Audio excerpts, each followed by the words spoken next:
What is up, fight fans? Man, it is a big fight week, and we are right here for you on MMA Weekly with our UFC 259 preview, powered by CBD Emporium, featuring Level Select CBD. Jim Grieshaber, call me Gries, along with my man Jeff Cain. Where my Caniacs at out there? Tell you what, man, we are excited about this fight card. Jeff Cain, let's get right into it. 3 title fights at the top with 4 champions and a stacked card. You got the little guys, you got the big guys, you got the all-time female GOAT. You got a little bit of everything for the fight fans on the card this week. UFC 259 at the Apex in Vegas. Oh, a huge fight card. 3 title fights, 17 ranked fighters, a lot of shakeups into the divisions after this event.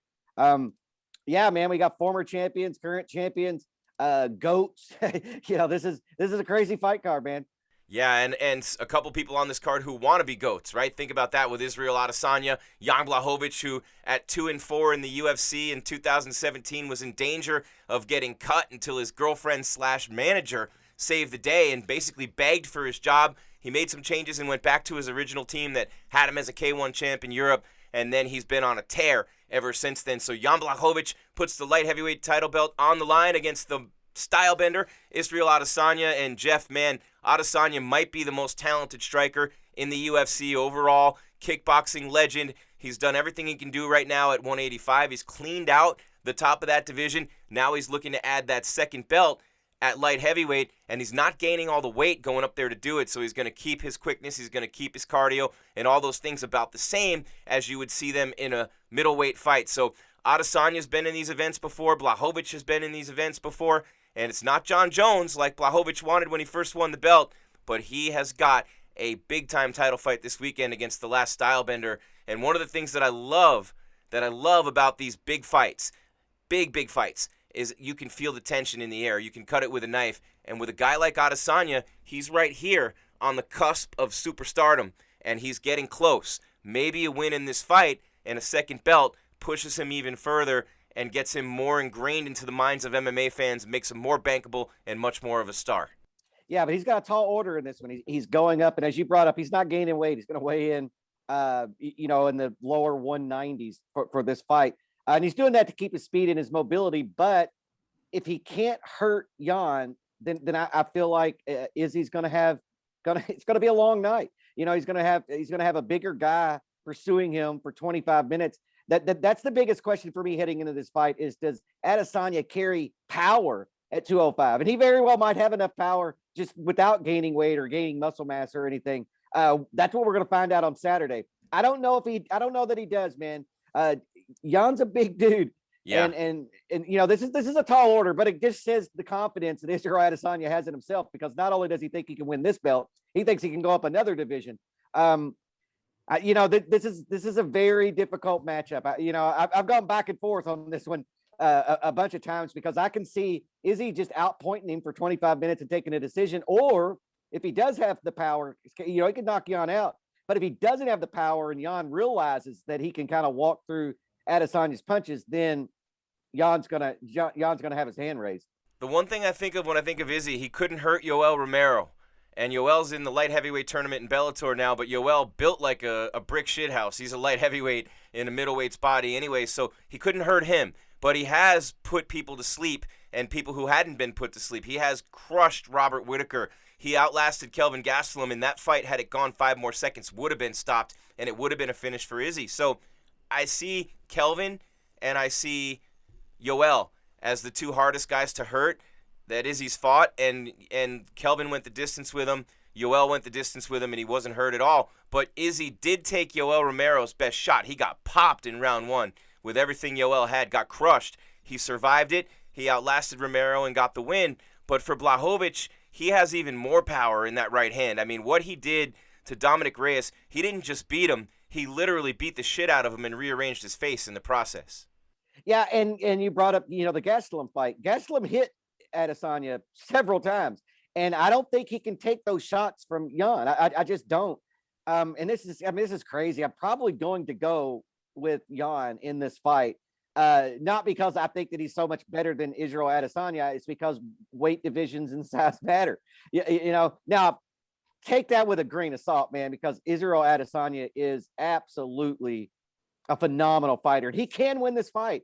I just feel like there's too many unknowns around him at 205 pounds for me to say he's going to beat the champion at 205 pounds. I mean, I'm gonna go with Jan in this, basically based on punching power and size. And it's interesting, too, when you think about that legendary Polish power, as he likes to call it. And, I really enjoyed talking with him in Albuquerque last year, and I'm going to put some clips up of that on our social media as we get closer to the fight, Jeff. But when I talked to him about the mindset of a champion, he said everything changed for him, and he started thinking of himself as a champion day in and day out. And don't we know, we hear this story all the time, right? When you start acting like a champion before you have the belt, you're Will Smith. When Will Smith said, hey, I was always an A-list celebrity, y'all just didn't know yet. Well, everyone knows about Jan now. And I talked about all those losses. Jimmy Manuwa, Corey Anderson, which he avenged last year in Albuquerque, Alexander Gustafsson, Patrick Cummings. He had lost 4 out of 5, and then he ripped off a 4-fight win streak until he ran into Thiago Santos, who's also on this card. Thiago beat Jan in February of 2019 in a fight that could have gotten Jan into a title shot against John Jones that summer because Santos got that title fight, right? So you think about it, but since that loss, he has absolutely laid waste to a ton of really talented fighters. Luke Rockhold trying to come up to light heavyweight, see ya. Jacare Souza trying to come up, see ya. Corey Anderson, see ya. Go to Bellator. Dominic Reyes, you might have beaten John Jones in your own mind, but you didn't beat me. And he just has crushed these fighters, and he's peaking. He's in the right mindset. He's in the right mind state. But so is Adesanya. And Adesanya, what I love about this fight for him, Jeff, Eugene Behrman from City Kickboxing, his coach, is the one who said, now we're going to go up and fight for the light heavyweight belt. It wasn't Izzy's idea. It was Eugene's idea, and Izzy said, hey, I do what my coach says. So for Eugene to think that and to go up, they didn't do it, and they didn't do it for glory. He didn't do it to become a 2-division champ. From what they're saying, they're doing it for the challenge of it. They thought that was the toughest thing that Izzy could do, the biggest challenge he could face, and even though he's a favorite on the betting side, Adesanya, Eugene Behrman, and their whole team are coming in like they're the underdogs because they're going into another division to fight for that title. Yeah, and the odds, I mentioned it yesterday, that the odds makers make the odds to entice you to bet. They're not picking the winner of a fight. I think that Jan's the favorite in this fight for most people who are just looking at who's going to win and who's going to lose. Just because he's the champion at 205 pounds, and Israel, this is his first fight at 205 pounds. But I just have a hard time seeing him getting over the power. Jan, he is a story of perseverance. He did have those losses early on, and then he's won 8 of his last 9 fights, including capturing the title, and he is in a very good place right now. And then Adesanya, he's never tasted defeat, and this is a fight. I just feel like Jan has more weight. Jan has a backup plan. If Israel Adesanya actually does hurt Jan's going to try to get this fight to the ground and control Izzy in the clinch. If Jan hurts Adesanya, I don't know what Adesanya's backup plan is. What are you going to do? And so that weighs heavily in my fight pick on this one. I just feel like Jan might be too much for Izzy to, too much of a challenge, man. I mean, I know why he's doing it, and I respect that. Absolutely, you got to push yourself and find new challenges and find things that motivate you. And going up a division to try to win that belt is definitely challenging. I just think maybe he's biting off more than he can chew in this one. Of course, I say that, and then watch Izzy come out and look better than he's ever looked, because Izzy is at a point in his career and his age where I feel like he's still improving. Where I don't know that Jan at 38 years old is still improving, but he's definitely in his prime right now. Yeah, he is. He's in his prime, and I do think he's getting better every fight, but I also think Izzy's getting better, and I think they're both going to be at their best this weekend. I think it's going to be an incredible throwdown as the main event on an absolutely stacked card, and I think Izzy, if he gets a big-time finish here and adds that second belt, takes that next leap toward that superstardom where you become really highly paid and you call your shots, and he's very close right now, but he's not quite there, at least in terms of the buys, and they've stacked this card around him and under him. Speaking of which, Jeff, let's hit the co-main, and we'll get back to Izzy and Jan before we wrap it up. But Amanda Nunes, a huge favorite over Megan Anderson. She's going to defend her featherweight belt again, and this is the biggest fighter she's faced. Cyborg was bigger for sure, and Felicia Spencer maybe a little bigger. Who am I thinking of? Jermaine Durandamy for sure is bigger, and she gave Amanda a hard time, even though Amanda dominated the fight, wasn't able to finish. fighting at 145 is a lot different than 135, even though she holds both belts and she's still the same fighter, and we just talked about it with Izzy, but the power, not quite the same when you're hitting a girl who's 6 feet and is going to be about 10 pounds over, about 155 or even more when the fight starts. So Megan Anderson is good with her wrestling. She's a Muay Thai striker. She's got some submission wins, even though Amanda's a jiu-jitsu black belt. This is a tough opponent in terms of just size, stature, and overall toughness. Maybe the toughest one, the Iron Lady Germaine Durandamy right there with her, maybe the biggest and toughest one in Amanda's career, and she's doing it at 45, which changes everything. Yeah, look, Amanda Nunes is the greatest female fighter in the world. She's a better fighter than Megan Anderson. I mean, Yep. you know, I don't think that many people would dispute that. Where she could get in trouble in this fight is in the clinch, because Anderson, she's tall, like we said, she's 6 foot tall, and she brings those knees up, man, and she's able to connect with her knees inside the clinch when you don't think that she can. She you know, she's just that long. So I feel like Amanda needs to be either all the way in or all the way out. She doesn't need to be in that clinch position in this particular fight. And Amanda's great in the clinch. You know, I just feel like that's Megan's best chance of winning is to land one of those knees in the clinch and hurt Amanda. I feel like Amanda's going to, you know, maybe work some takedowns into this fight. I think she does have the advantage, particularly if she's in top position on the ground over Anderson. But you got to be real careful. I'm picking Amanda Nunes in this fight. But, you know, the storylines that make this fight most compelling have nothing to do with the fighters themselves. It's about, is Amanda Nunes as focused as a mother? Now, she didn't give birth. I wanted, you know, for our listeners, Amanda Nunes did not give birth. Her partner gave birth. And so, but she's still a new mother, and with all that responsibilities and all the potential distractions that come with that. And so what makes this fight compelling is the storylines going on outside of the octagon and outside of the fight game. Is Amanda Nunes, can she stay focused being a new mother and compete at the same level that she's been able to compete at for all these years? Because eventually, you know, that, I mean, it's to stay at top is the hardest thing. To get there is one thing. You know, you put your body through that, you put your focus, your training camps and everything, and then you get there, everybody's headhunting for you. You've got the target on your back, and she's doing this in 2 divisions. And it's hard to maintain that focus for years and years and years. Dominick Cruz talked about that yesterday at the press conference. And so I think outside of those variables catching up to Amanda Nunes, I think Amanda Nunes wins this fight. But she's got to be real careful in certain situations with Megan Anderson. Yeah, she really does. And when I think about Amanda Nunes, Jeff, literally 11 wins in a row, and she has just obliterated the who's who. Goat Mountain. She climbed Goat Mountain, and she took that mountain. And she took it in brutal fashion. I was at UFC 200, and the question was about her cardio. She didn't need the cardio against Miesha Tate. She beat the crap out of her and then choked her out. I mean, I've very rarely seen a beating like that for that amount of time, for 5 minutes in that first round. She just beat the hell out of her and then choked her out. And Miesha Tate is a legend on the women's side of this sport. Well, it continued from there for Amanda Nunes, and, you know, it wasn't just Miesha Tate, you know, from that point on, and she's won 11 in a row going back to 2015, but it was really the Shevchenko win, and that was on UFC 196. That started this whole thing really going for her, and she beat Valentina twice, of course. Then she destroys Miesha, but then Ronda Rousey comes back, and that was at UFC 207, same night Cody Garbrandt beat Dominick Cruz. And you look at what Amanda Nunes did in that fight to Ronda Rousey, just literally stalked her down, caught her on the end of those punches, and again, beat the hell out of her, completely ended Ronda Rousey's MMA career. And then after that, it was Holly Holm. And then it was Cyborg, then Holly Holm. She literally obliterated and beat Cyborg. No one had ever done that. Cyborg got the hell beat out of her by Amanda that night, and Cyborg went out on her shield. She was throwing bombs in that fight, even hit Amanda a couple times. Then it was Holly Holm with the head kick, and these last 2 times out, it's been Durandamy and Felicia Spencer. They've been dominating unanimous decision performances where no one could question her cardio anymore. So she's won in every way. She's a black belt in jiu-jitsu. She's a brown belt in judo. She's a gold belt, literally a walking, living, breathing gold belt. So there are no holes in her game. There are no weaknesses anywhere. There's nothing you can really try to exploit against Amanda Nunes. So all you can do if you're Megan Anderson is fight your fight and hope it's good enough in the end. I hope you catch her. Anything can happen in the octagon.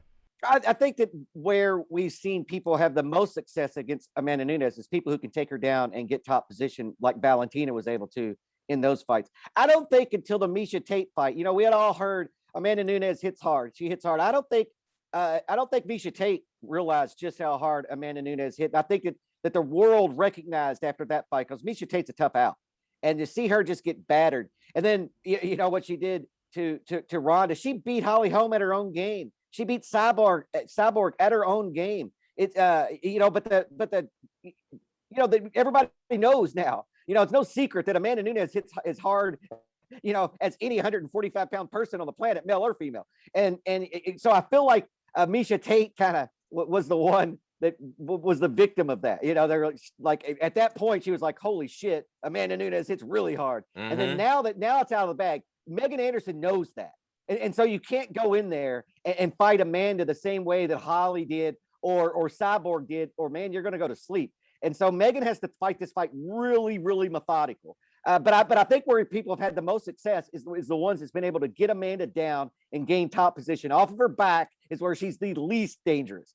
But man, I don't know that Megan's going to take her down. I just can't see that happening. So I think this fight's going to mainly play out on the feet, and we're going to see Amanda Nunes look impressive. This is UFC Preview, UFC 259 this weekend in Vegas at the Apex. Jim Grieshaber, Jeff Cain, powered by CBD Emporium, featuring Level Select CBD. Guys, let me let you in on a little secret. No matter how old you are, no matter how active you are, no matter how busy you are, if you want to live a pain-free lifestyle, if you want to take away that stress, that anxiety, if you want to sleep better at night and just feel better overall, look your best, feel your best, be your best, right? Well, I don't know if it's going to help you look your best, but we definitely got you covered on the other two. All you have to do is go to stayinthefightmma.com. That's stayinthefightmma.com. Enter the code MMA50. MMA50 at stayinthefightmma.com. You get half off, 50% off CBD Emporium and Level Select CBD products. They have them with immune support. They have them with melatonin for sleep aids. They have all kinds of great products for you, whether it's a tincture under your tongue, whether it's a cream, whether it's a roll-on, whatever you prefer. They have 3 levels for 3 different levels of pain. That's Level Select CBD, Level Select CBD, and CBD Emporium products, 50% off. Stayinthefightmma.com with the code MMA50. Level Select CBD. Stay in the fight. And Jeff, we're going to move on to the third championship. Can you believe Petr Yan and Aljamain Sterling is the co-main? I mean, this is just ridiculous, right? These guys, Sterling's been wanting his title shot for a long time. He's been in the UFC forever. He's fighting better than he ever has. His win over Corey Sandhagen last year, where he choked him out in the first round, and we've seen what Sandhagen's done before that and after that.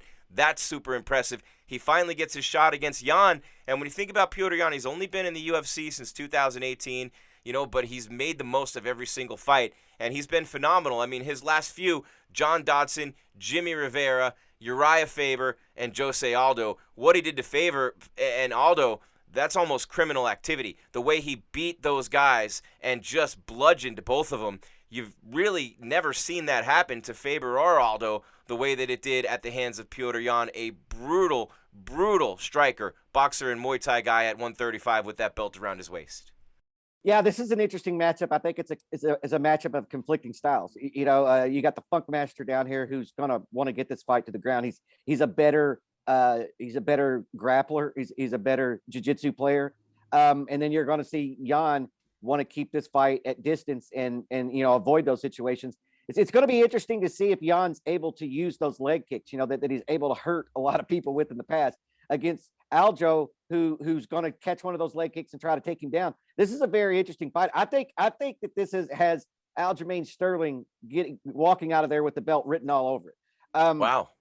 I do. I just feel like a lot of what Yan makes Yan successful is going to put him in a situation against Sterling that maybe he doesn't want to be in. He doesn't want Aljamain Sterling on top of him on the ground. Aljamain's a Brazilian Jiu-Jitsu black belt under Matt Serra, which is an incredibly, it's a legit black belt. There's no disputing that. Where we see some black belts and you're like, who gave you that black belt? Well, nobody says that when Matt Serra gives you a black belt. And I feel like Sterling just has to be careful on his feet, not to eat a big shot. But he also has that wrestling background. He's just going to change levels and take Yan down if he does get in one of those situations. I feel like this is I feel like this fight's more dangerous for Yan than it is for Sterling in a lot of ways. I feel like Sterling's going to go out here and he's been looking so good lately too, and I feel like he feels like he should be here, that this, he should have been here before. I just feel like we're going to have an upset in this fight. The belt's going to change hands. In fact, if we're going to talk about the belt changing hands out of these 3 title fights, this is the one that I think it's going to happen in. Wow, okay, so Aljamain Sterling hasn't lost since Marlon Moraes KO'd him with a knee in December of 2017, and he's an elite striker. But since then, again, I mentioned the wins, Jimmy Rivera, Pedro Munoz, and Corey Sandhagen. So the closest striker to Petr Yan in that group is Pedro Munoz with that power, and he's got a good chin. And Aljo dominated him in that fight, won by unanimous decision. He's really good at dictating the pace and the tempo of fights and not getting himself into positions that he doesn't like to be in there. You know, and since he lost 2 in a row to Brian Caraway and Rafael Assunção, that's back in January of 2017, the second of that, he's only got that 1 loss to Marlon Moraes, who was looking like he was going to be the champ until Cejudo derailed that. And then, of course, Henry walked away. But with Dillashaw coming back into this division, with what we just saw from the 8 and 9 guys less than a week ago with Rivera and Munoz in Vegas, it just shows you, and what we saw Sandhagen do to Frankie Edgar, it shows you how good Aljamain Sterling is. And if there's anything I would say about Jan, Faber and Aldo are not as good as those guys. They're just not. Faber and Aldo are past their primes. Aldo kind of backed into that title shot. Faber was still keeping it going, and Petr Yan obliterated him. So when I look at Jan and his ability, I don't want to take anything away from him, but when I look at Jan as a champion, I feel like he didn't, and Sandhagen said this week, I feel like he didn't really earn that belt. I said the same thing when Khabib beat Ray Janal to get it, and look what he's done since then, but I need to see Jan do that at bantamweight, which is stacked now, especially more than ever, with Dillashaw coming back in, and maybe Cejudo coming back. But I think I agree with you in this fight that Aljamain Sterling has a great chance to walk away with the gold. And I'm, again, not taking anything away from Jan, but Sterling looks good. He's talking the talk. He's walking the walk. He's got the great coaching, the great teammates. He's got so many things going in his favor right now. And I just feel like sometimes you look at an athlete and you think it's that guy's time. It's his time right now. And I actually think that that's the guy on this fight card. It's his time. It's Aljamain Sterling's time. Yeah, I mean, the win over Sandhagen stands out a lot to me. And, styles make fights. That's what this comes down to. It's no knock on Petr Yan, man. And he won those. Aldo and Faber are not in their prime. They were not in their prime when they faced Yan, but they're incredibly experienced with tons of in-octagon, time. And they're crafty, intelligent fighters, and he just dispatched of them like they were, like they weren't Uriah Faber and Jose Aldo. And so, I don't want to downplay those wins. Those are good wins, man. And Jimmy Rivera and the Dodson fight was the Dodson fight, man. But I just feel I'm with you, man. I feel like Aljamain Sterling is coming into his own. He's peaking right now, and I feel like just stylistically, this is a tough matchup for Petr Yan. He has to land something big to get Aljo out of there. Aljo doesn't have to do that. He can take him down, he can submit him, and he can land something big. And I think getting knocked out by that knee a few years ago actually helped Sterling. He got refocused after that. You can't just shoot in for takedowns, sloppily. You have to set things up. You're at the highest level of mixed martial arts in the world.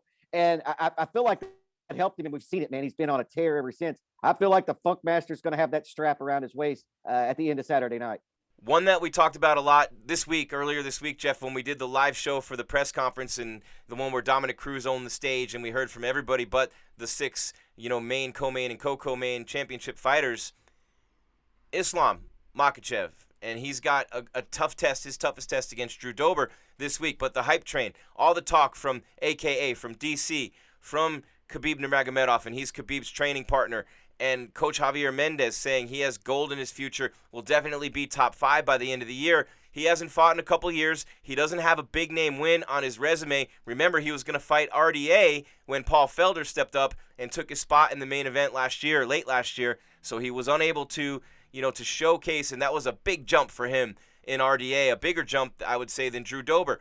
But in this fight against Drew Dober, who's got a good left hand, and Dober has said he wants to engage him, he wants to wrestle with him. He said too many times when you fight these guys like this, people are afraid to wrestle him. He says you got to wrestle these guys, and you got to show that you're not afraid, and you got to set up that hand. So Drew Dober looking at a golden opportunity here to derail the hype train.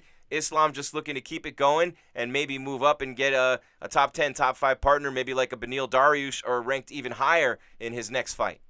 Islam's on the main card for a reason. And first of all, he is as good as people say. I was looking at videos because when people start saying that he's better than Khabib, man, that that raised an eyebrow. And he is that stifling type of fighter who doesn't give you any room. He's constant pressure. And so I was looking at his striking, and I actually believe it. I actually agree with that statement. He is a better technical striker than Khabib. He closes the distance because Khabib takes big chances when he closes distance. We've seen him get hit. He just kind of rushes in sometimes. Islam doesn't do that. He's a very technical striker, and he uses it to close the distance. And once he gets a hold of you, it's done. It's just like Nurmagomedov. It's over. You just you can tell the referee to go home and tell the judges to go have a snack. Man, this thing's over. I feel like Dober, this is a great opportunity for him, and I think he has a great mindset heading into this. You do have to try to wrestle these guys for Dagestan. You can't just let them have that on you. You can't go in there and chalk that up as if you can't win that. But Drew Dober can't win that. So, I like his attitude and everything. And Dober's a good step up in competition. It's a solid win for Islam to get. But I feel like Islam, the hype's real around him, and he's going to look good in this fight. I feel like he's going to TKO Drew Dober on the ground, probably second round. Well, when we look at his one loss, it's Adriano Martens, who's a great striker and just got caught in that fight, and that was all the way back in 2015. But since then, he's ripped off 6 wins in a row, and he talked about it this week, saying, hey, once I hit 7, I want a higher-ranked opponent because no one in the division really has a win streak like that. But his last fight was against Davi Ramos, and that was in September of 2019, so it's been a while. He's a World Combat Sambo champion. He's got all the tools. He's got all the skills. And let's face it, when you train with Khabib every day, that's the highest level of competition you can face, regardless of who your opponents have been in the octagon, albeit apples to oranges for sure. It's different when you're fighting for real, but Khabib's not the guy who takes it easy. And those guys from AKA have said the only guy to beat Khabib in wrestling at the gym near his weight is Islam. So we'll see. A lot of people have him earmarked for superstardom, thinking he might even be the champion. And that division, Jeff, he's in a division full of killers. We've talked about lightweight a lot with Michael Chandler coming in, with Oliveira's big win streak, with Justin Gaethje still there, even with Khabib gone, Poirier, Connor's back, Tony Ferguson, RDA, that kind of division, and maybe we get the Islam RDA fight next after Islam beats Dober. But we'll see, man. I mean, it's a tough division full of killers. Meanwhile, for Dober, a win here gets him a higher-ranked opponent and allows him later in his career to try to make some sort of a run. So there's a very intriguing storyline here, and on a fight card with 17 ranked fighters and all these champions and championship fights, you wonder why Islam's in the spot he is, right in between Santos and Rakic, 2 and 4 in the light heavyweight division. And then right before all the championship fights, it's because the UFC is that excited about him and they want to put him in a spot where everyone can see him. Yeah, they're building him to be a star in the promotion. It's look, if you want to get rid of Charles Oliveira's win streak, throw him in there with Islam. Islam's going to wreak havoc on the bottom half of that top 10. I look through it and I don't see anybody that matches up great with him until we get up to the top 5. I just don't. Even Tony Ferguson, I think Islam is too much for him. And that says a lot, man, because Islam's largely unproven. And so I'm basing a lot of this on the fight footage that's out there. And just everybody, look, when DC doesn't lie to people, Khabib doesn't lie to people. These people aren't just saying it for no reason. Islam is legit. He just doesn't have the wins yet. And it's largely because he's been inactive lately.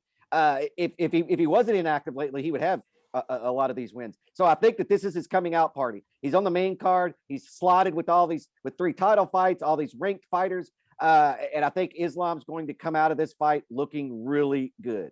Yeah, and RDA had COVID when they were supposed to fight the first time, and then Makhachev had a staph infection when they were supposed to fight the second time. Now it's Dober, and maybe he'll get that RDA fight. Guy like Dariush makes sense, and that'd be a tough one, but yeah, they're going to want him to get those bigger fights moving toward the end of the year. Meanwhile, Jeff, moving on for us to the first fight on the main card. This one's going to be really intriguing, man. You've got the Muay Thai striking of Thiago Santos, Murrieta, number 2 in the world at light heavyweight, against number 4, Alexander Rakic. And when you look at Rakic, he's been a beast in the division. Santos got his title shot against Jones, had to have knee surgery after, blew out his knee during the fight, gave Jones all he could handle. Then, in Santos' return from the injuries, he fights Glover Teixeira, right? And when he fights Glover Teixeira, he knocks him down twice, but ends up losing in the third round. Maybe a little cage rust there for Santos, looking to get right back into title contention. And look, being on the same timeline, on the same fight card as the champion or the guy who beats the champion and takes the belt in Adesanya,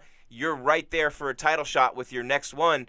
And Santos knows that, these things don't just come around every day. So he's got another shot to get up there and get a chance for a title contending bout. But Rakic does too, and he hasn't been there yet. He's coming off a win over Lionheart Smith. He lost to Volkan Ozdemir by split decision in December of 2019. And if you remember that fight, that was a controversial judging call, and it was a really good fight. But he's beaten Manawa. He's beaten a lot of people in his way, and he has won by decision. He's won by TKO. This is a tough fight for Thiago Santos, number 2 and number 4 at the top of the light heavyweight division. This is a beautiful fight. Santos has 15 knockouts of his 21 wins. 15 have been by knockout. 8 of Rakic's 13 wins are 9. In fact, 9 of his 13 wins are by knockout. Look, this fight is somebody's going to sleep in this one, man. And they are both high level strikers, but different strikers. Where Rakic is a kickboxer type of a striker, where Santos is a Muay Thai type of striker. So distance is going to come into play. I feel like Rakic is going to look good in this fight. I feel like he's going to be able to land on Santos and keep the distance away to where Santos is going to. I actually see Santos chasing Rakic a little bit in this fight, getting desperate to try to get it back when he takes shots. Which is not what he needs to do. And so I feel like Rakic is going to win this fight by knockout. And you're going to see a shift in the top of that division. And all of a sudden, Alexander Rakic is going to be number 2 in the world, knocking on that door for a title fight. I just feel like he's the better striker. He's the more technical striker. But Santos can make up for all that with his punching power. That's the caveat in this. Santos can put you to sleep with one shot. So he's got to be real careful. But I feel like if he fights smart and controls the distance like I feel like he's going to win this fight. And what about the grappling, though, with Santos being a black belt in jiu-jitsu as opposed to a purple belt for Rakic? So you got to think that Santos will have the advantage on the ground. Yeah, but we don't see him use that. Yeah, I agree. No, I agree. he KOs people and TKOs. He hasn't used the jiu-jitsu much. You're right. Yeah, and so that's why I don't bring it up. Although, if he's smart, his game plan should probably try to be that. He's still got to close the distance on Rakic to do that. But that would probably be my game plan heading in there against Rakic, is to throw some big shots and get Rakic comfortable on his feet and then put him on his back. If that's his game plan, man, that's a great game plan. But we haven't seen him use that game plan really at all. So I feel like these guys are going to go out here and slug it out, and one of them is going to fall down and go to sleep. But if Santos wants to fight a very intelligent fight and fight methodically, yes, I could see him winning this fight by utilizing his wrestling and ground game. I just don't think he's going to go that route, and I think Rakic is going to catch him. Maybe he'll have a surprise for you, Jeff. UFC 259 preview here on MMA Weekly, powered by CBD Emporium, featuring Level Select CBD. 3 levels for 3 levels of pain and discomfort for you. Level 1, level 2, level 3. Hey, math major here. You got to know that, right? But I take it every day, and I feel amazing. Helps me with my immune system, helps me sleep, takes away the pain, takes away the anxiety. All sorts of benefits to living healthy and using products from CBD Emporium like Level Select CBD. And right now, because you're watching us, because you love us, because you hit that like button, because you subscribe to our channel, because you keep commenting and showing up on all our shows and being in the chat room, because you're a loyal fan of MMA Weekly, we're going to give you 50% off right now. That's CBD Emporium and Level Select CBD products, 50% off. All you have to do to take advantage of this magnificent opportunity. And look, these are some of them $100 products. They're the best in the world, right? No THC if you're worried about that. You're going to get 50% off right now. All you have to do to take advantage of this is go to stayinthefightmma.com, enter the code MMA50. Let me say it again. The code is MMA50. The page is stayinthefightmma.com for 50% off Level Select CBD from CBD Emporium. Level Select CBD. Stay in the fight. And one guy who stayed in the fight and is a living, breathing embodiment of staying in the fight throughout his whole career, no matter what setback has come his way, mostly injuries, the Dominator. Dominick Cruz, Jeff, this is only he's fought 5 times since 2014. 3 of them were in 2016. It's been about a year, a little less than a year, since he got in there against Henry Cejudo in a title fight. It's been 4.5 years since he lost his belt to Cody Garbrandt. Dominick Cruz has had some bad luck in the injury department, but no one can question his heart. no one can question his toughness, and no one can question his greatness. So, coming off that loss to Cejudo, getting back in there, he's got an unranked fighter who doesn't fight like an unranked fighter in Casey Kenny, who is a former 2-division champion in LFA, former Tough Enough amateur champion, and a tremendous performer out of the MMA lab in Arizona for Dominick Cruz to come back with. So Casey Kenny, Dominick Cruz, the headliner on the prelims, golden opportunity for the unranked Kenny to take down a GOAT and build a name off Dominick Cruz, who's all the way down ranked at 11 and looking to climb back up and maybe get one more title shot before the end of the line. Yeah, man. I mean, you can't count Dominick Cruz out. I mean, he's life is not, or the injuries, life's been good to Dominick Cruz. Injuries have not been good to Dominick Cruz. But he keeps coming back, and this time he's going to come back again. And against the tough guy, Casey Kenny is a legit deal. You know, that's a very tough guy. He is unranked, but that's because that division is kind of deep, and you know, there's 20 guys in there that are killers. What I like about this fight is Dominick Cruz doesn't come back when he shouldn't come back. Every time he's come back, he's looked phenomenal. I expect him to look phenomenal in this fight. And I feel like Casey Kenny's going to have a lot. If Dominick Cruz comes back and looks that way, and I feel like he's going to because he always does, Casey Kenny's going to have a hard time keeping up with the footwork. And I feel like he's going to start chasing Dominick like people do, and Dominick's going to win that fight. If Dominick loses, you know, if he's a half step slower than he was the last time he was in there, if age has caught up to him, if the injuries have kind of finally caught up to him, then Kenny, man, has a huge opportunity right here to take out a legend and to jump and to put himself in the rankings and make a name for himself bigger than it already is. But I feel like Cruz is going to be at 100%. And I feel like his footwork and his movement is going to give Kenny all kinds of problems. So I'm going to pick Dominick Cruz to win this fight, but it might go the distance. This is a fight that might go the distance. Yeah, and people would, who was calling Dom the decisionator leading up to their fight? I think it was Cody Garbrandt, but Dom is a very technical fighter. You're not going to beat him mentally. You're not going to outsmart him in there. Cody Garbrandt beat him with execution. He beat him with speed, and he beat him with anticipation. Plus, the alpha male guys had fought him so many damn times. It was about time they figured out the blueprint to fighting Dominick Cruz, and they finally got a win over him. But when I look at Kenny, he's a second Dan black belt in judo, 9-time national champion. He's a black belt in Brazilian jiu-jitsu, and he can strike. I mean, when you look at what he's done in the octagon, he's been winning fights by decision. He did beat Louis Smolka by submission, but Nathaniel Wood, the latest victim, and he beat him by decision. The one loss he has in the UFC was to Merab Dashvili, and there's a guy I know you're very high on, and that's actually one of Aljamain Sterling's teammates, so it all kind of comes full circle. But this fight here for Casey Kenny, the golden opportunity against the Dominator Dominick Cruz, and more importantly, maybe not more importantly, but almost equally important, it's the main event on ESPN Plus in the prelims. That's the most watched fight on any pay-per-view card because it's free. That's why. And people are buying the pay-per-view. So more people will see Casey Kenny fight than anybody else on this card. And that's what happens when you fight a guy like Dominick Cruz. They put you in that spot. So you're going with Cruz. I'm going to give my pick a little later. We'll give the odds Cruz actually an underdog. And we're going to move on here to the co-main on the prelims, Jeff. And I'm really looking forward. I think this is going to be, if it's not Jan and Sterling, this is going to be the best fight on the card.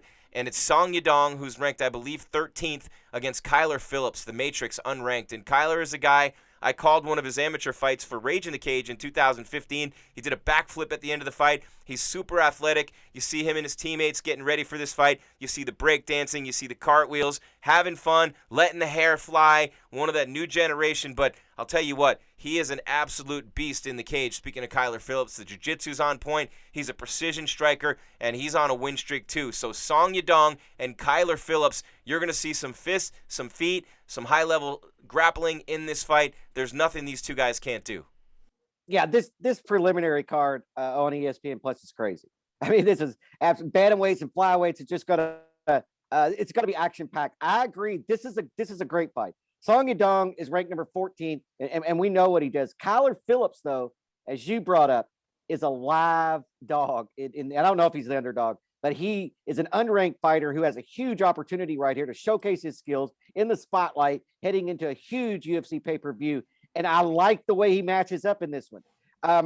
But Yadong is durable. You know, so we're going to see how this fight goes as it gets into the later rounds. If it does get in the later rounds, I like Phillips in this fight. I really do. I think that I think this is a great opportunity for him to jump into the rankings.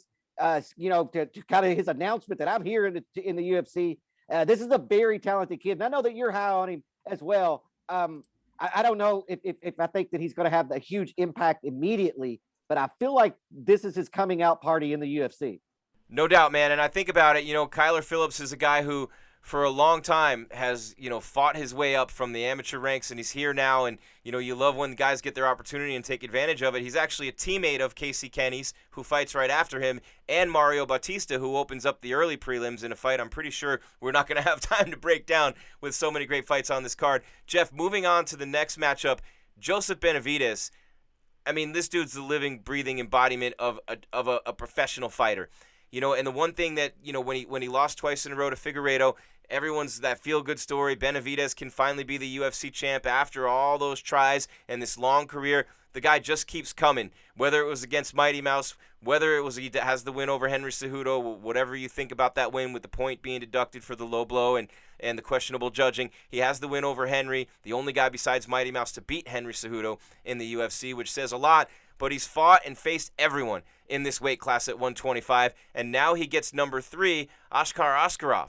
And this could be a title contending bout for either guy. We talked about the scenarios. Look, if Benavidez wins this fight and Figueiredo beats Brandon Moreno in June, probably not for Joseph. We already talked about that. But if Moreno wins, there's another title shot for Benavidez if he wins this fight.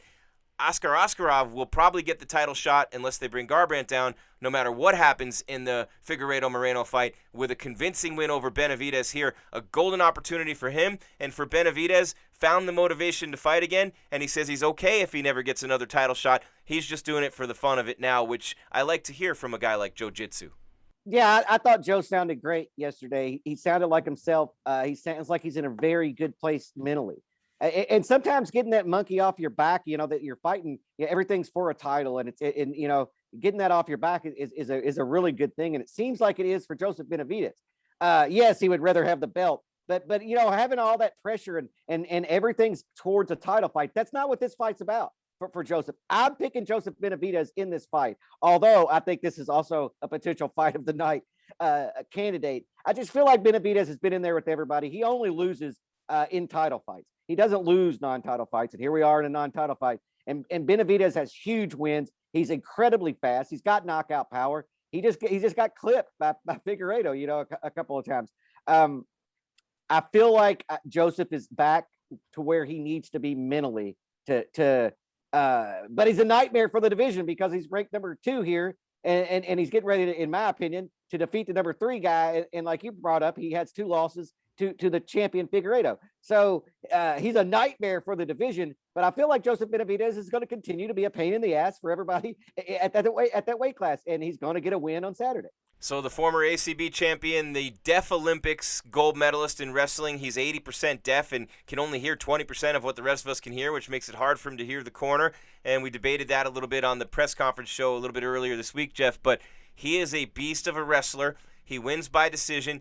His only blemish on his record, period, is Brandon Moreno, and that was a draw with Brandon Moreno back in 2019. We just saw what Moreno did against Davison Figueiredo, and we know Moreno went to LFA and won the belt there to get back into the UFC. So Oskarov has faced real tough opponents, like Pantoja, his last one, and before that, Tim Elliott picked up decision wins, unanimous over both of them. This is going to be a tough fight for Benavidez.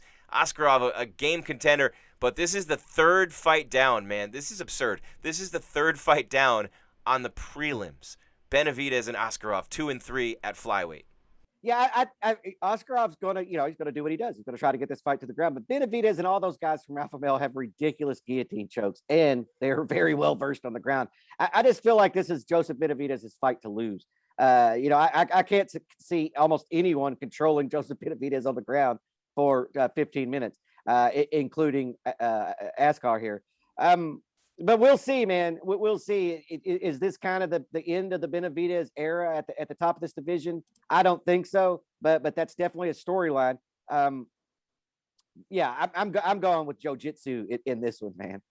All right, in the first fight on the prelims, Jeff Cain, as we continue with MMA Weekly's UFC 259 preview show powered by CBD Emporium featuring Level Select CBD. Stay in the fight is Rogerio Bontorin and Kai Kara-France. And Kai Kara-France ranked 8, and Rogerio is co-8 or 9, however you want to look at it, in the flyweight division. So these two guys looking to make a move up in the rankings, and this is like what we saw with Munoz and Rivera last week, the same exact rankings at 135, albeit these two relatively unknown fighters. What I can tell you is you have a Brazilian Jiu-Jitsu black belt against a kickboxer, and of course Kai Kara-France trains with Eugene Behrman at City Kickboxing. They have 3 fighters on the card, including Israel Adesanya. So he trains with Alexander Volkanovski, who's the 45 champ, which means they spar and they grapple a lot. So I think that he'll be okay on the grappling side, but against a Brazilian Jiu-Jitsu black belt, he's going to be looking to keep it on the feet.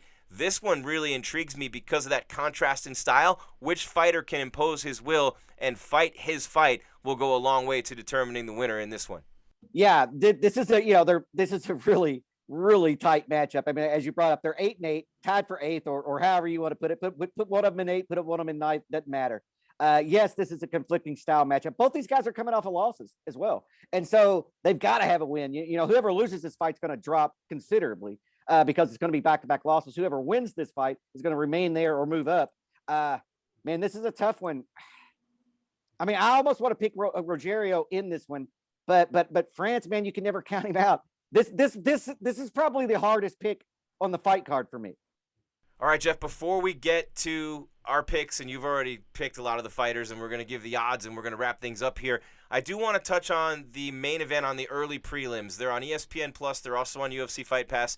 Tim Elliott, a former champion in South Florida in Titan FC, who fought Mighty Mouse Johnson for the title in the UFC in 2016 when he came back to the UFC for his second run. He's been around forever. He's fought everyone. He can wrestle. He can strike. He's unconventional. You never know what the hell he's going to do in there. Out of all the fighters on the roster, he's one of the guys most willing to take chances in a fight. Well, he's fighting Jordan Espinosa, and this is a pretty good fight at flyweight. Espinosa's a wrestler. He's been in the UFC a while, too. Had a couple of losses recently.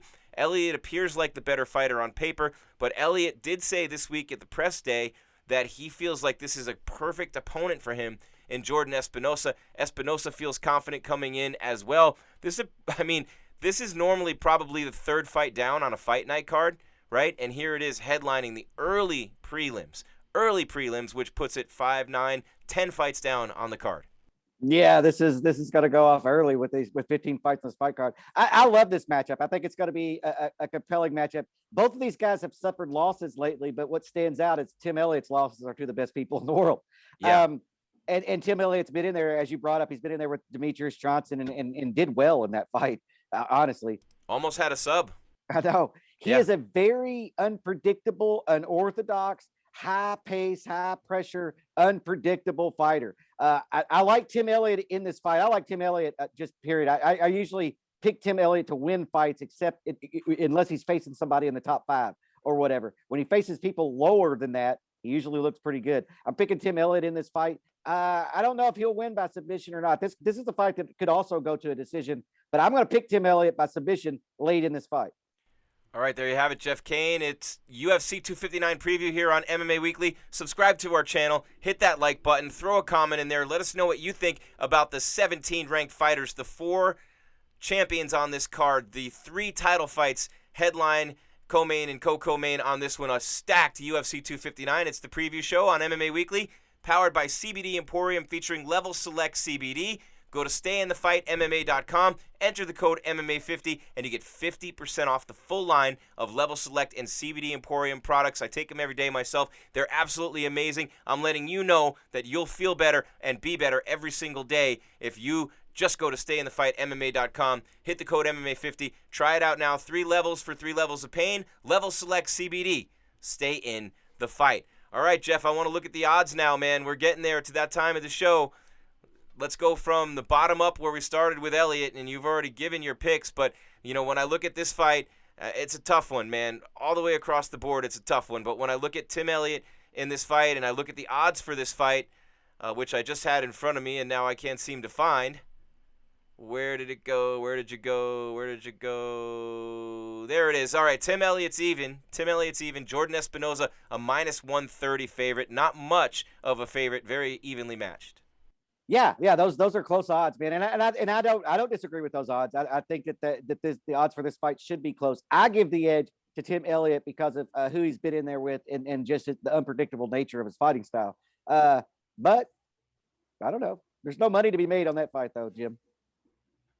No, there's not. And the next fight up on the card, Jeff, that we're going to look at is Kai Kara France at -145. The kickboxer favored over Rogerio Bontorin, the Brazilian Jiu-Jitsu black belt, who's at +115 in the flyweight division. This one kicks off. They're number 8 and number 9. It kicks off the prelims. Yeah, that's an interesting fight. It looks like the odds makers think that France's striking is going to prevail in this fight. Like I said, this is the number 8 and 8th ranked flyweights in the world. Those odds are going to be close. Yeah, man. I mean, I think the odds makers are doing a good job so far. All right, there you go. And I'm going to pick Elliott, by the way, and I'm going to pick Kara France. I just think City Kickboxing, they got the 3 guys here. They got Adesanya on there. It's an elite gym. I love the striking, but I also love Kai Kara France on the ground. I think he's underrated there, and I think he's going to win this fight. Next up on the prelims, Joseph Benavidez, longtime top contender, number 2 in the flyweight division, takes on number 3, Ashkar Oskarov. Oskarov, a great wrestler. Benavidez, obviously, Jiu-Jitsu is his nickname, so you're going to get a good grappling exchange there if they go to the ground. Benavidez has been in there against everyone. Oskarov is on the rise, looking to become a title contender. He could get derailed right here, or he could take that next step right into title contention. So the question is, has Benavidez slipped? Is he going to be able to recover mentally from the 2 losses against Figueiredo, where he had a chance to get a title and had it violently taken away from him or beaten away from him by the champion Deiveson Figueiredo? Benavidez in this fight is the underdog at +110. Oskarov -140, the favorite. Yeah, I mean, those are close odds as well. Number 2 and 3 ranked flyweights in the world. That's an interesting matchup, man, because like you brought up, this fight's likely to go to the ground, and Benavidez is extremely good in the scrambles, and he's hard to control. I'm going with Benavidez in this one, but like I said, the odds should be close for the number 2 and 3 ranked guys.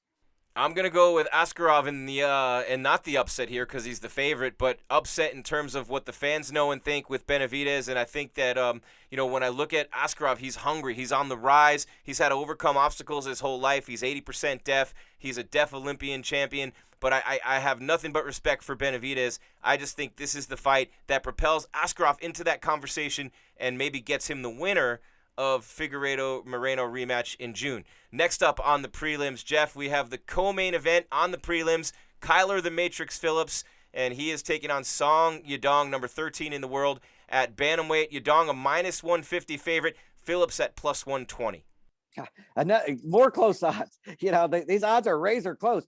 I think we both picked Phillips in this one. I just feel like he is he's ready to show that he should be in the UFC, and that not only should he be in the UFC, he should be ranked. And I feel like this is his coming out party in the organization. I feel like he's going to beat Song Yadong.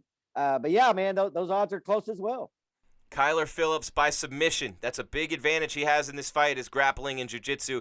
Kyler Phillips by submission is going to be my pick. Moving on to the main event on the prelims. Here's where really this is a main fight card fight right here. It's Dominick Cruz, the legendary champion, the Dominator, coming back into the octagon off of last year's loss in the title fight to Triple C Henry Cejudo. Dominick Cruz taking on Casey Kenny, a rising star who had moved to Tucson, where Cruz is from, to be in Arizona. Now he's in Glendale at the MMA Lab with Kyler Phillips, with Mario Batista, with obviously some great fighters. Benson Henderson, one of the owners, so you know the jiu-jitsu's on point. Kenny, a black belt in jiu-jitsu, second Dan black belt in judo, so the throws, the grappling, the body control. Dom Cruz is in for a hell of a fight against Kenny, who's a 2-division champ from LFA, and he's beaten some pretty good UFC fighters to get here. A golden opportunity for the unranked Kenny against Dominick Cruz.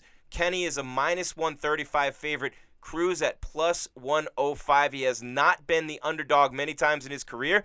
He also hasn't been coming into a fight off of consecutive losses ever in his career. Yeah, with the layoff and not really knowing where Cruz is right now, I think that's why those odds are that way. I feel like Kenny is a phenomenal fighter. I just feel like he's going to have a huge difficulty with Dominick Cruz's movement. and Dominick Cruz doesn't take a lot of damage. You've got to get in close for your judo and your jiu-jitsu to come into play. And I just don't feel like he's going to be able to do that against Dominick Cruz. Like Dominick Cruz uses his footwork, uses his striking to keep this thing on the outside, and peppers his way to a decision. I like the way you said that, peppers his way to a decision. I hate to pick against Dominick Cruz. I'm still so close on this one, 50-50. But I do think that Casey Kenny is an elite prospect in this division. I do think he's going to give Cruz all he can handle, but I'm going to go with the veteran. I'm going to go with Dominick Cruz, and the reason why is because I believe Dominick Cruz's career is on the line. His ability to go and take another run at a title is on the line. He's got everything right here facing him, the end of the line, and he needs to pull one more out of the hat, and I believe he'll do it. I believe the fight against Cejudo was closer than people think. I believe it was a bad stoppage at the end of that round. I still think he was going to lose that fight, but I don't think we got to see the best version of Dominick Cruz. He even said that COVID and the way that he was able to prepare for that fight changed from his routine for every other fight, and you know that that's a big thing with fighters, Jeff, as they continue in their careers. So next up on the main card, the first guys to take the walk on the main card at UFC 259, number 2 and number 4 in the light heavyweight division, Thiago Santos, the Muay Thai striker, the murderer of his opponents, who just loves to TKO and knock people senseless in there, taking on Alexander Rakic, number 4, who's a kickboxer. Muay Thai against kickboxer, dirty striking on display in this fight. Man, what a matchup this is. Minus 160, the favorite Rakic, plus 130, the underdog Santos. Wow! See, finally, one of my picks is the favorite. Yeah, I mean, I think at Rakic that the stylistic, the striking differences between his traditional kickboxing background and then Santos's Muay Thai, and I just feel like Rakic is going to be able to control the distance in this fight. And I've never been huge on Santos. Santos is a great fighter, but when I watch him fight, I always think to myself, man, this guy's beatable. With Rakic, I just feel like this is his fight, man. I think he's going to do it. He's actually the favorite. Yeah, and if you're looking ahead, maybe Rakic, Adesanya, if Adesanya beats Yan, but Rakic and Blachowicz, two kickboxers. And I said K1 earlier. Blachowicz, of course, the KSW champion, not K1, Jim. I'll be okay. A lot of information overload this week, but I'm going to go with Santos. I think that the Glover Teixeira fight, he knocked him down twice before he got tired and got submitted. He battled John Jones to the end in a very close fight with a brutal knee injury that he suffered earlier in the fight. I just think he's tougher than Rakic. That's what it boils down to for me. So I'm going with the dog in Thiago Santos. Next up, the hype train, Islam Makhachev, minus 360. Here's some odds you can play with if you want to bet a dog, a live dog, as Jeff likes to call him. Drew Dober at plus 270. Dober's got the big left hand. He's not afraid to wrestle Islam. Islam is the chosen one from Team AKA, from Team Khabib, and the UFC looking for huge things from him, but he's got to get by an extremely crafty veteran in Drew Dober, who's been there and done that for a long time. Yeah, there's potential little bit of money to be made on Dober. And look, Dober's the more experienced fighter. I mean, his resume is better than Islam's right now. Islam, we just know, he's kind of an anomaly because he's a guy who has all this hype, but his resume doesn't back that up. But because he hasn't been in there with those people, well, he's getting ready to get in there with a proven veteran. I feel like Islam is going to shine in this fight. I think the odds are right, but if you want to make a little money, man, maybe you throw on Dober in this one. Yeah, Drew Dober seems to feel confident coming into this fight. He said at the media day that he's looking to fight a bunch of times this year, and he is going to go right at Islam. He's going to wrestle with him and use that to set up his left hand. So if you're looking for someone who's going to try to avoid wrestling Islam Makhachev, it's not going to be Drew Dober, and it's a good test for Islam as well. Next up, the first of our 3 title fights, Jeff Cain, Petr Yan, Aljamain Sterling. The odds are super close in this one. Yan is a fantastic boxer and Muay Thai striker. Such speed and power. What he's done to Faber and Aldo in the title fight.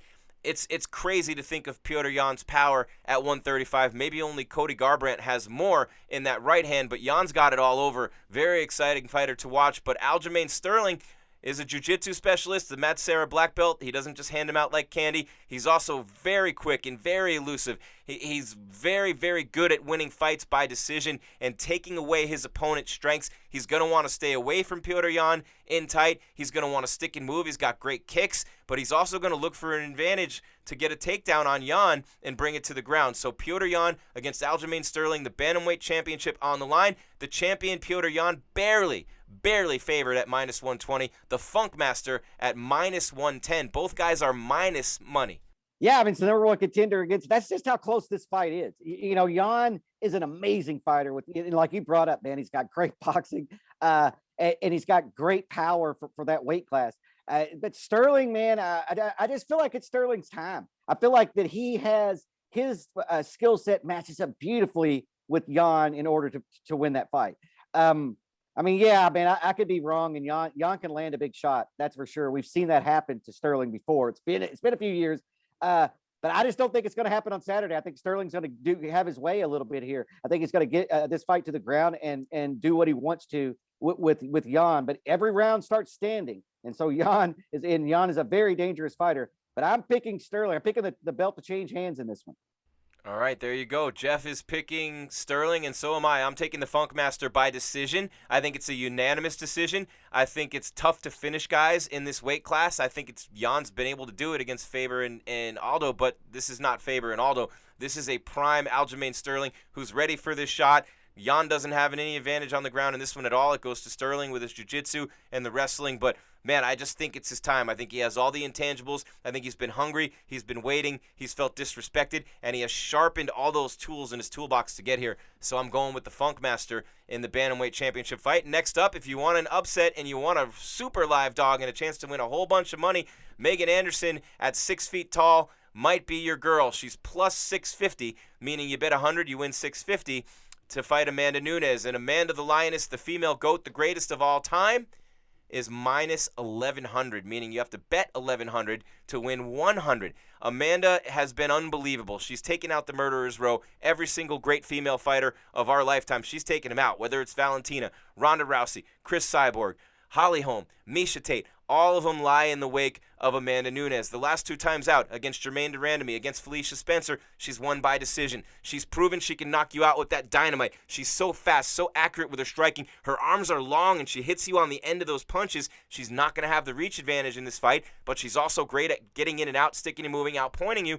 If she takes you down, she's a black belt in jiu-jitsu. But Anderson, tall, strong, reach advantage over Amanda Nunes, who just became apparent, as you pointed out. Jeff, Amanda Nunes, until someone beats her, I don't think anyone's picking against her, but she has just dominated everyone in her way. And one thing we know in the fight game, eventually everyone's run comes to an end.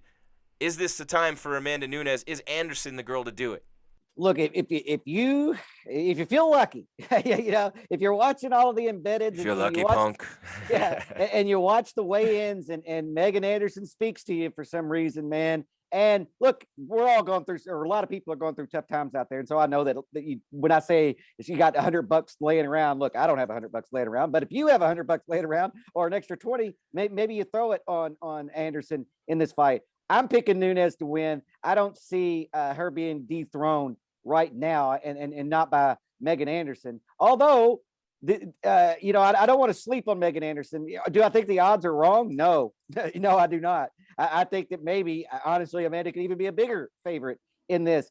But there's a lot of intangibles. There's a lot of variables outside of the fight game that are kind of surrounding this fight. And maybe that's just me talking myself into making this interesting, which is definitely a possibility. I do that a lot because when I see boring fights, I just convince myself how it's not a boring fight.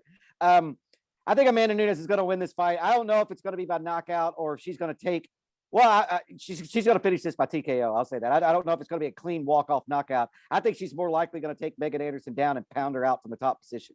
Yeah, and I think that Anderson is going to get TKO'd in this fight. I'm going to go with round 3, maybe round 2. Amanda Nunes just too good, even for the bigger end. Amanda Nunes looked better at 35 than 45, except the Cyborg fight, and that was obviously GOAT versus GOAT, and she was just quicker than Chris, and Chris went out on her shield throwing bombs too, but Amanda was just quicker. She's so quick with the striking, and she hits you on the end of those punches with so much power. A lot of fighters need to be in tight to really have that power. She gets it at the end of her punch. An elite striker, a Brazilian Jiu-Jitsu black belt, and a real treat to watch. And you start talking about Nunes now, Jeff. Anderson Silva, George St. Pierre, John Jones. She's in that top 5 somewhere with the all-time GOATs in the UFC. Amanda Nunes, a very special fighter and competitor. We should all enjoy her while we can because there's no telling how long she's going to fight for. She's been around a long time, including Strikeforce. All right, Jeff, here we go. The main event, UFC 259 preview, powered by CBD Emporium, featuring Level Select CBD. StayInTheFightMMA.com. MMA50 is the code to get 50% off Level Select CBD. Stay in the fight. Well, no one's going to accuse Israel Adesanya of ducking anybody. He went right at KG Kelvin Gastelum, right at Robert Whittaker. He said, give me Yoel Romero, the soldier of God. I want him. He calls out the toughest guys. Then he says, hey, after he wins that fight, I want to go up and fight for the light heavyweight belt. Jan Blachowicz is the champion there. He's been on a big-time run as well. Jan beating Corey Anderson and then bludgeoning Dominick Reyes to win the belt. Last year, he really earned this one with those 2 performances. Jan Blachowicz is peaking. Adesanya is at the peak of his powers. Both of them looking to take a big step up in terms of that star power. Izzy can reach that superstardom, I believe, by adding the second belt. He's a favorite at minus 240, one of the biggest favorites on the card. Blachowicz, the champ, plus 190. So if you like Jan in this fight, there's a chance for you to win some cash. And I do like Jan in this fight. I think he's too big and too powerful. I think he's eventually going to hit Israel Adesanya, and I think it only takes one from Jan. But you know, take that for whatever it's worth, man, because Israel Adesanya is absolutely one of the best fighters in the world right now. And his star is on the rise. He's incredibly accurate. He's fast. He controls the distance really well. He covers distance really well. I just feel like he's going up against a guy who's bigger and stronger and is also a very good striker. And so I feel like Jan's going to land. And when he does, I don't think Israel's going to recover from it.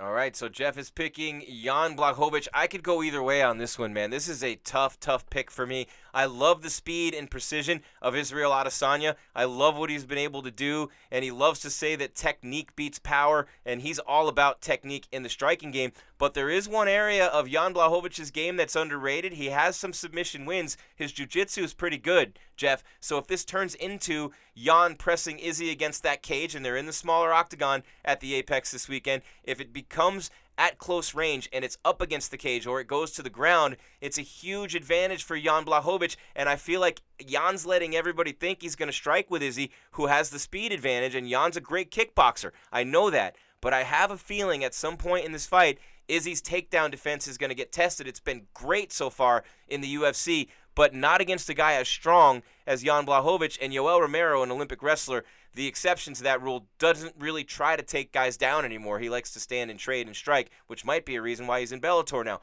But when I think about Jan Blachowicz against the cage, on the ground, big advantage. If Izzy doesn't connect early and finish Jan, I love Jan's chances. I still haven't made up my mind. I'm talking myself in circles because I'm still thinking about who I'm going to pick. But ever so slightly, in the upset, I am going to go with the Polish power, with Jan Blachowicz. I think he's going to find a way to take Izzy down after pushing him up against the cage and beat him up on the ground. Nothing to lose for Adesanya. Hey, you gave it hell. But I think Jan Blachowicz is going to shock the world again and walk away with that belt. It's an interesting fight. I think that Jan's going to, because what Izzy does have, his big advantage in this fight is going to be speed. And so I feel like Jan, while he might not approach this the way that we're thinking he's going to, but in this fight, I feel like he's going to absolutely close the distance against Israel Adesanya in the early rounds, put him against the cage, make him feel the size, make him feel the power, make him feel the strength, slow him down a little bit, take away a little bit of Israel's power, and then start striking with him late second round, third round, and then the championship rounds. I don't think Jan's in a hurry to get Izzy out of here, where I feel like Izzy is in a hurry to get Jan out of this. Man, I'm going with Jan as well, Jim. It's so you can listen to both of us and see just how confident we are in this damn pick. I'm picking Jan ever so slightly as well, but God, this is a hard fight to pick. Yeah, man, and this is a hard fight card to pick from top to bottom. UFC 259 at the Apex in Vegas, 17 ranked fighters, 3 championship fights, 4 champions, a legend, a couple of fighters looking to become legends, longtime stars looking to finally wrap gold around their waist. There's so many storylines here in this fight. event at the UFC Apex in Vegas. And of course, we're all over it with MMA Weekly. We've had your coverage all week long of the press conferences. We've had your coverage all week long of all the stories that are happening out of Vegas on MMAWeekly.com, on our digital channels, YouTube, Facebook, Instagram, Twitter, right here on MMA Weekly, the most trusted source in news and entertainment in MMA for almost 20 years. This is the preview show. We're going to be streaming live during the fights this weekend, UFC 259. And I'll tell you what, man, we're going to be here through the whole night of fights on MMA Weekly's YouTube. So make sure you subscribe. Make sure you hit that bell so that we can send you that notification and remind you when we're on. Like us, chat, comments, all the above. And, of course, we're going to put it on our other social channels as well. And then Sunday, it's UFC Fallout, and there's going to be a hell of a lot of fallout after this incredible fight card. It's 3 Eastern, 12 Pacific. Jeff and I will be back with you on UFC Fallout. So, Jeff, before we wrap it up, your final thoughts, my brother. We're almost here. UFC 259. No, I mean, this is the best fight card of the year. I mean, it doesn't have that name value of a Conor McGregor, of course, but from 17 ranked fighters, and there's not a portion of this fight card that doesn't have something interesting on it. This is beautiful matchmaking by the UFC matchmakers.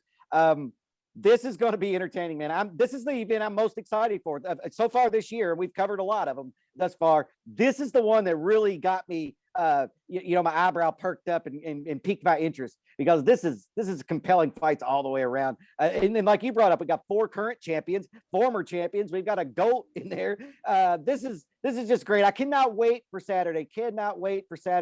And man, to see, I mean, honestly, I want to see if Megan Anderson can shock the world, man. I mean, that's really what I'm looking at.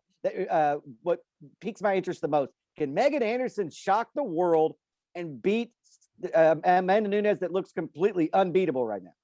All right, well, 3 title fights. You've got Amanda Nunes putting her legendary streak on the line with 11 straight wins. Who's going to be the woman to beat her? Jeff just talked about it. It could be Megan Anderson. Aljamain Sterling finally gets his title shot. Petr Yan looks for legitimacy against the top contender in that division, and people saying he beat Aldo and Faber back-to-back doesn't measure up to the fighters that the other top fighters in that division have beaten, and Sandhagen himself, Corey Sandhagen, one of those guys pointing that out. And then, obviously, can Israel Adesanya come up to 205 and take the belt from Jan Blachowicz and add that to his collection? Already the middleweight champ. You've got all those other fights, 2 and 4 at light heavyweight, Santos and Rakic. You've got Islam Makhachev, the hype train is real at 155 on the main card. Dominick Cruz, Casey Kenny in the main event on the prelims. Kyler Phillips and Song Yadong, Joseph Benavidez and Ashkar Oskarov, Tim Elliott and Jordan Espinosa, and then, of course, Kai Kara France and Rogerio Bontini. That is the one that kicks off the prelims. So many big fights on this card. Can't wait to have you here with us on Saturday night. MMA Weekly streaming live during UFC 259. Live coverage all night long with myself and Jeff Cain. So thanks to all of you for being here. Thanks to everybody on our MMA Weekly team. Thank you to the UFC and all the fighters for giving us a hell of a show to talk about this week. And we will be here all the way through, including the Fallout show, UFC 259. That's all there is for the UFC 259 preview show, powered by CBD Emporium, featuring Level Select CBD. Stay in the fight, MMA.com. The code is MMA50 for 50% off. Level Select CBD from CBD Emporium. Level Select CBD. Stay in the fight. For Jeff Cain and our entire MMA Weekly team, I'm Jim Grieshaber. Call me Gries, saying so long for now. This has been UFC 259 preview on MMA Weekly, powered by CBD Emporium, featuring Level Select CBD. We'll talk to you on Fight Night, everybody. Keep your game tight and your mind right. We're out.